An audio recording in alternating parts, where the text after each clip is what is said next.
Hello, everybody, and welcome back to Broken Berean.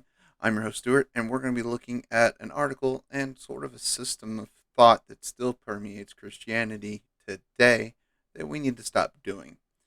Now, this article is Dune Part 2, Cinematic Spectacle, Faith Skeptical. Now, what I meant previously was that a long time ago, and I say a long time ago because I don't remember time well, as something could happen 6 months ago, 2 years ago to me. My brain remembers it the same time away. And a while back, Life Church began a series called At the Movies. And what you saw after that was a lot of other churches building their sermons around, hey, look at this movie and see, you can see the story in the Bible. They're using similar themes. They're using themes that they've taken from the Bible to tell this story, which is backwards. Um, hey, look at this, so we can tell you about this. Hey, look at this tree, so we can tell you about this rock. I mean, that makes as much sense to me. Uh, it's eisegesis. It's trying to see the biblical text through the lens of the world when those two should be flipped. We should be viewing the world through a biblical lens. And this kind of stuff permeated all throughout the church in America, and specifically and most commonly among non-denominational churches.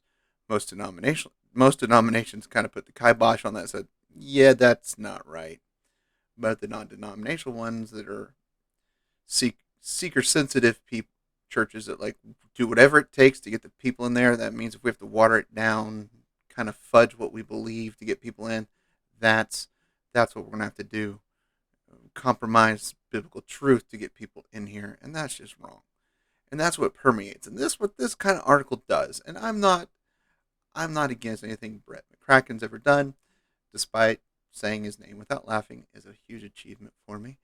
But his articles, and I've read some of his stuff in the past. I mean, he's well thought out, but he kind of doesn't put the stamp on this. He doesn't stamp it out.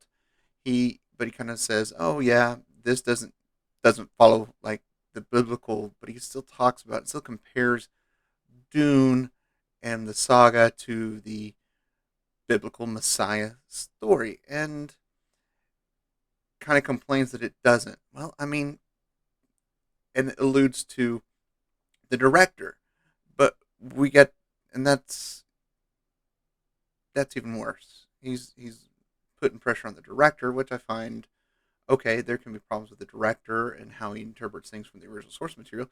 But Frank Hebert was not a Christian. He was not anything, really. I mean, I've read several articles. He was agnostic, that he was atheist, that he was just a seeker of just trying to figure things out. Like a lot of the stuff in the books, I've only read the first three, I believe. I think I started the no, I think I just read the first three books, and that was a while back. But his themes come from almost every religion, every major religion. And the article here mentions like Judaism, Islam, Christianity.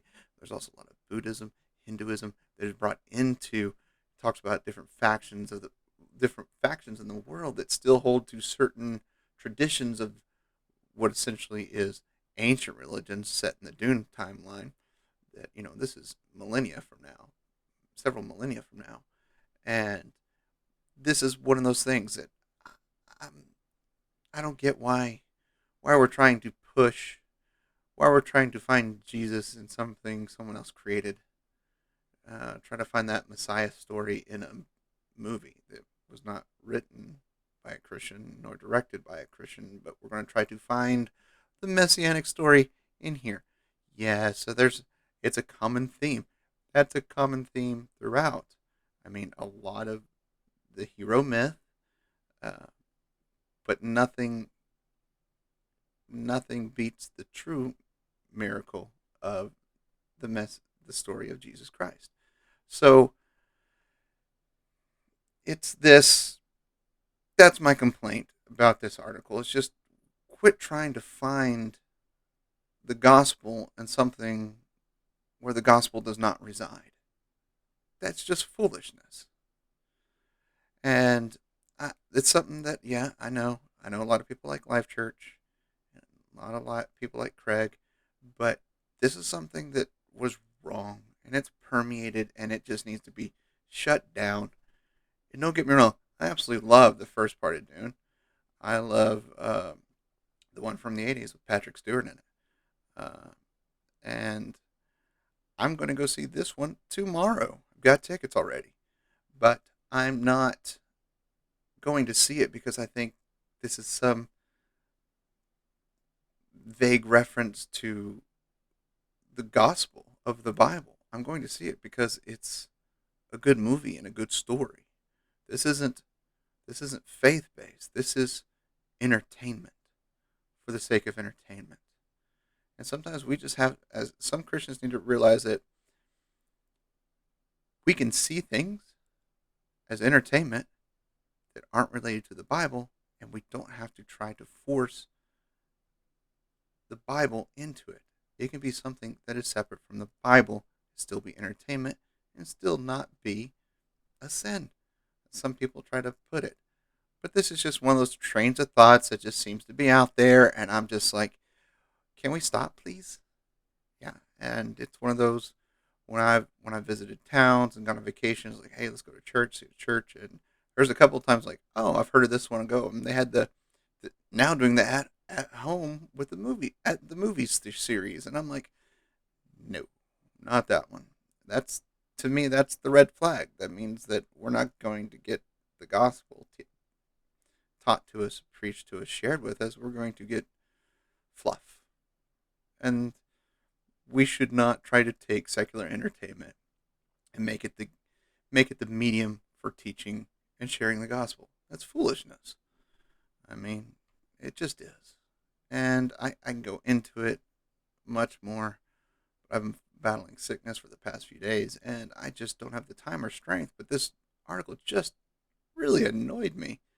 And and I'm sure there's people that disagree with me on this, and that's okay. But I think we should stop trying to find the gospel where the gospel does not exist. That's my point. And absolutely, Dune's a fabulous first movie, and I expect nothing less for the second part that I'll see tomorrow. So I'm going to enjoy Dune because I joined Dune Part Two because I enjoyed the first one, and I can't wait because they're also starting to do pre-production for the second book, Dune Messiah. I can't wait for that one either. It's gonna be good. It's a good story. It's not the gospel. You gotta remember that. You can have a story and quit trying to force the gospel into it. That does the disservice of ruining the story and tainting the gospel, which we should never do, ever. So, till then, I love you all, and there's nothing you can do about it.